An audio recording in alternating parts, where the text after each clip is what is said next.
Thanks for joining me for another episode of Musical Minutes. I'm your host, Hans Manship. Well, let's go back to a more simple time when families gathered in their homes and relaxed with the simple sounds of the Renaissance parlor guitar. The medieval guitar is the earliest true ancestor of the guitar, appearing in the 13th century and remaining popular through the 1400s. Everything that follows, the Renaissance guitar, the Baroque guitar,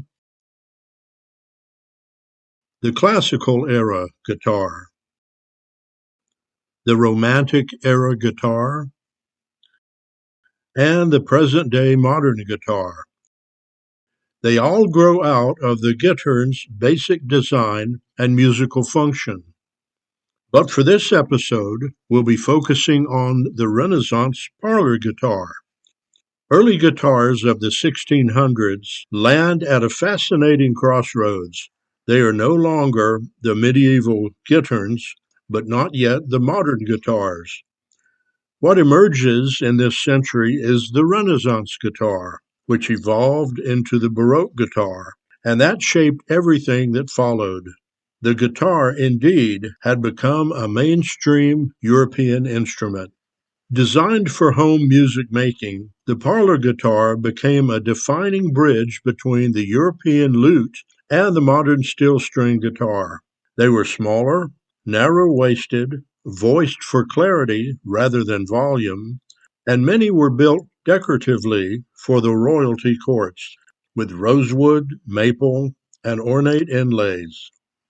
By the mid-1800s, American makers, especially C.F. Martin, began refining the design. Martin's 1850s parlor-sized guitars are now considered masterpieces of early American lutherie, featuring Brazilian rosewood and mother-of-pearl ornamentation. This parlor era corresponds to a cultural movement, families gathering in parlors to play music, and these guitars were perfectly suited to that environment. They were prized for their warm and intimate tone. They were ideal for fingerstyle playing and small gatherings. A typical repertoire would include waltzes, polkas, popular songs, and early American guitar compositions. Their small size wasn't a limitation, it was the point. As one luthier said, it was all there in the parlor guitar. Their influence extended into the 20th century folk revival and continues today. Yet as performance spaces grew and musicians needed more projection, guitars evolved. Vaudeville and stage acts demanded louder instruments. Makers responded with larger bodies, and eventually with the large dreadnought guitar named after the World War I battleship. Steel strings became standard, requiring stronger bracing and bigger soundboards, but the parlor guitar's tonal charm never disappeared. As a modern builder, I am reissuing, reimagining classical designs, even drawing directly from the peanut-shaped models. Without parlor guitars, the modern acoustic guitar as we know it would not exist. Let's take a minute and listen to the simple sounds of the Renaissance parlor guitar.